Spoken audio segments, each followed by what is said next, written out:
Hero 'Nani' ప్రొడ్యూసర్‌గా చేయడం వల్ల 'ప్రియదర్శి' లాంటి ఒక చిన్న హీరో యాక్ట్ చేస్తున్న మూవీకి సంబంధించి ఈ రకమైనటువంటి డిస్కషన్, హైప్ నడుస్తుంది జనాల మధ్య. చాలా తక్కువ బడ్జెట్‌లో చాలా ప్లాన్డ్‌గా చేస్తున్నారని చెప్పొచ్చు ఈ మూవీ. అయితే ఈ మూవీ కాంటెంట్ విషయానికొస్తే ఒక పర్ఫెక్ట్ టాపిక్, పోక్సో చట్టానికి సంబంధించి టీనేజ్ లవ్ స్టోరీకి సంబంధించి ఒక సెన్సిబుల్ టాపిక్‌ని వీళ్ళు ఎంచుకున్నారు. కోర్ట్ రూమ్ డ్రామా కింద. అంటే ఫస్ట్ హాఫ్ మొత్తం కూడా మీకు లవ్ స్టోరీ ఆ కైండ్ ఆఫ్ ట్రాక్ అది నడుస్తూ ఉంటది. అది గూడా ఇక్కడ వల్గారిటీ లేకుండా, పేరెంట్స్‌తో చూడడానికి ఇబ్బంది పడేలా లేకుండా క్లాస్‌గానే ఉంది. అలాగని లాగ్ ఉందన్నమాట. సో, ఇక సెకండ్ హాఫ్ ఈ మూవీకి బిగ్గెస్ట్ యాసెట్ అని చెప్పొచ్చు. ఈ కోర్ట్ రూమ్ డ్రామాస్ గాని, ఇవి చాలా ఎక్సలెంట్‌గా నడిచాయి. ఈ మూవీకున్న biggest asset court room drama. రెండోది బిగ్ పాజిటివ్ ఏంటంటే శివాజీ. శివాజీ ఆ మంగపతి క్యారెక్టర్‌ని మనోడు అట్లా చింపి అవతల పడేసాడు. ఎక్సలెంట్ పెర్ఫార్మన్స్ చేశాడు. శివాజీకి చాలా కాలం తర్వాత ఒక మంచి రోల్ దొరికిందని చెప్పుకోవచ్చు. గతంలో కూడా బ్లాక్ బస్టర్ రోల్స్ ఏం దొరకలేదు గానీ, ఇది ఒక రీజనబుల్లీ సెకండ్ ఇన్నింగ్స్‌లో ఏదైతే మన 90స్ కైండ్ ఆఫ్ లో వచ్చింది కదా ఈటీవీలో. దాని తర్వాత తనకి వచ్చినటువంటి రోల్స్ ఇది చాలా మంచి రోల్ అని చెప్పొచ్చు. శివాజీ ప్యాకట్ ఆడేసాడు ఆ రోల్ వరకు.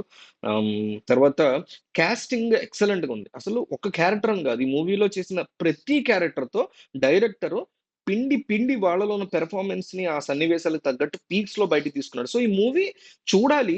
పెర్ఫార్మన్సెస్ కోసం చూడాలి. అంటే ఈ మధ్య కాలంలో పెర్ఫార్మన్స్‌ల కోసం ఒక మూవీ చూడాలి అని అనిపించడం అనేది అసలు పెద్ద, చిన్న సినిమాల్లో ఎక్కడ జరగల. 35 ఒక కథ కావచ్చు. అది కూడా మూవీ కాంటెంట్ పరంగా నేను ప్రిఫర్ చేసే తప్ప 'బలగం' మూవీ మాత్రం పెర్ఫార్మన్సెస్ అనేవి ఒక బెస్ట్ ఆప్షన్ కింద ఉండింది.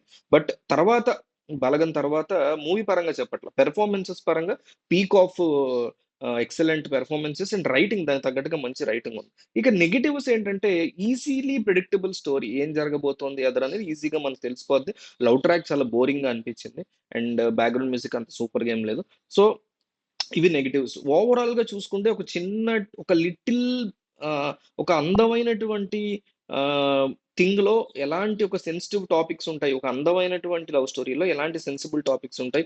పోక్సో చట్టం ఏం చెప్తోంది, దీని గురించి చాలా ఎక్సలెంట్‌గా రాసుకున్నాడు కథని. సో, సెకండ్ హాఫ్ కోసం ఈ మూవీ మీరు థియేటర్‌కెళ్ళి చక్కగా చూడొచ్చు. ఫ్యామిలీతో ఎంజాయ్ చేయొచ్చు. అంటే ఒక మెసేజ్ ఓరియెంటెడ్ సేమ్ టైమ్ కాస్తంత థాట్ ప్రొవోకింగ్ గూడా ఉన్నట్టుగా అనిపించింది.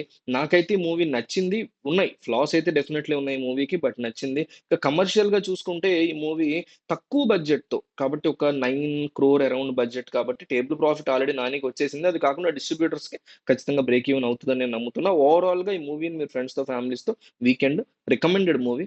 ఎగబడిపోయి థియేటర్‌కెళ్ళకపోతే కొమ్మూనిపోద్దని గాదు. అట్లాగని ఓటీటీలో చూసే మూవీ కాదు. థియేటర్‌కెళ్ళి చక్కగా ఆహ్, మీరు ఇంట్రెస్ట్‌గా చూడదగ్గ ఒక మంచి కోర్ట్ రూమ్ డ్రామా చూడాలనుకుంటే, ఈ జోనర్ నచ్చే వాళ్ళకి డెఫినైట్‌లీ రికమెండెడ్ మూవీ. మీరు ఎవరైనా చూసుంటే మీకేమనిపించిందో కామెంట్ చేయండి.